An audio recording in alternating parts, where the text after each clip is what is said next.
यापुढे सूत्र ही माननीय उद्धव ठाकरे व माननीय राज ठाकरे यांच्याकडे देतो.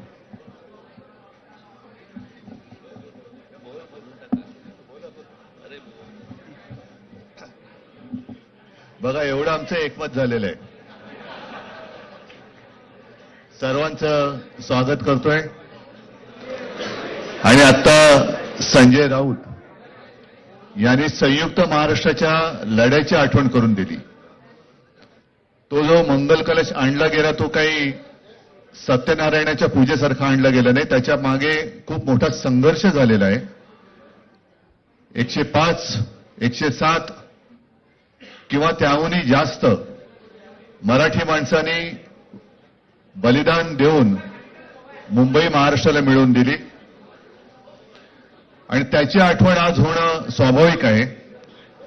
कारण आम्ही आज दोघंही इथे बसलेलो आहोत, ठाकरे बंधू.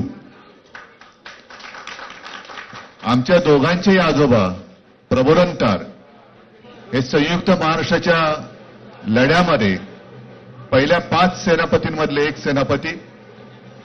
त्यांच्यासोबत माझे वडील म्हणजे शिवसेना प्रमुख हिंदू हृदय सम्राट बाळासाहेब ठाकरे, राजचे वडील म्हणजे माझे काका श्रीकांतजी ठाकरे, म्हणजे अख्खं ठाकरे घराणं त्यावेळेला मुंबईसाठी संघर्ष करत होता. त्याच्यानंतरचा इतिहास मी काही आता तुम्हाला सांगत बसत नाही. पण मुंबई महाराष्ट्राने मिळवल्यानंतर मुंबईमध्येच मराठी माणसाच्या उरावरती उपरे नाचायला लागले आणि त्यावेळेला न्याय हक्कासाठी शिवसेना प्रमुखांना शिवसेनेला जन्म द्यावा लागला. साधारणतः 60-65 वर्ष आता होतील. पुढच्या वर्षी शिवसेनेला 60 वर्ष होतील.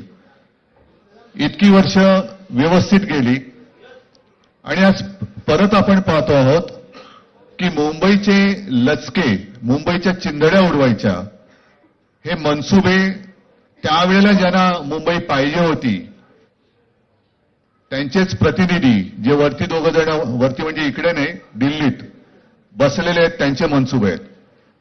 आणि आता जर का आपण भांडत राहिलो तर मग तो जो काय संघर्ष, ते जे काय हुतात्मा स्मारक आहे त्याचा मोठा अपमान होईल.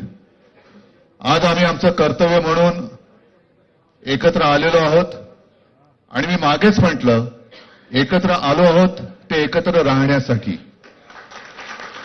यापुढे मुंबईवरती आणि महाराष्ट्रावरती कोणी वाकड्या नजरेने किंवा त्यांच्या कपटी कारस्थानाने महाराष्ट्राला मुंबईपासून किंवा मुंबईला महाराष्ट्रापासून, मराठी माणसापासून तोडण्याचा प्रयत्न करेल त्याचा राजकारणात खात्मा केल्याशिवाय राहणार नाही. शपथ घेऊन आम्ही मैदानात उतरलेलो. उत्साह अमाप आहे. मी तुमच्या सर्वांच्या माध्यमातून, मला कल्पना आहे की आज केवळ महाराष्ट्रच नाही तर अख्खा देश बघतोय.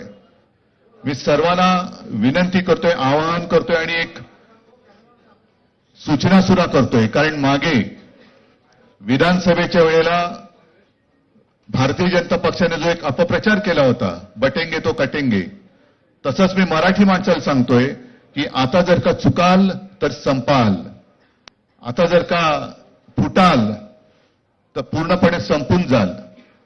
म्हणून परत एकदा तुटू नका, फुटू नका आणि मराठीचा वसा टाकू नका.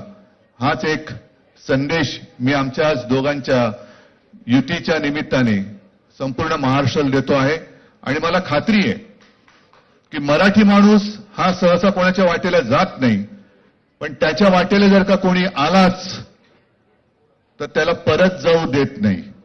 मी सगळ्यांना परत मनापासून धन्यवाद देतो. आणि राज,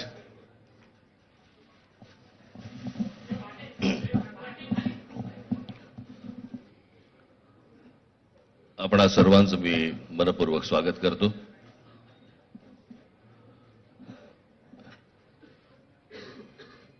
जे काय बाकी बोलायचंय ते सगळं जाहीर सभा जेव्हा सुरू होतील त्यावेळेला बोलूच आम्ही. परंतु माझी एक मुलाखत झाली होती आणि मी मुद्दामच आठवण करून देतो त्या गोष्टींची.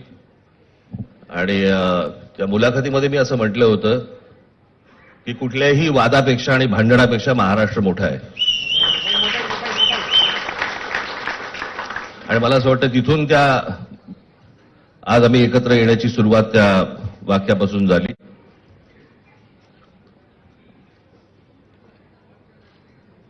कोण किती जागा लढवणार, आकडा काय, हा नाही सांगणार तुम्हाला.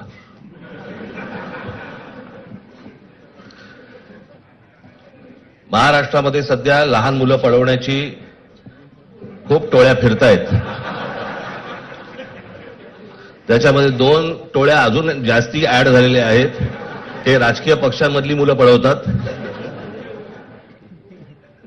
आणि जे निवडणुका लढवणार आहेत त्या लढवणाऱ्या सर्व उमेदवारांना दोन्ही पक्षांकडनं उमेदवारी दिली जाईल. ती कधी भरायची, केव्हा भरायची ते आपल्याला कळवलं जाईल. आज फक्त आपल्या समोर एकच गोष्ट मी आपल्याला सांगू इच्छितो की बरेच दिवस याची प्रतीक्षा महाराष्ट्र करत होता. ती शिवसेना आणि महाराष्ट्र नवनिर्माण सेनेची युती झाली हे आज आम्ही आपल्याला जाहीर करत आहोत.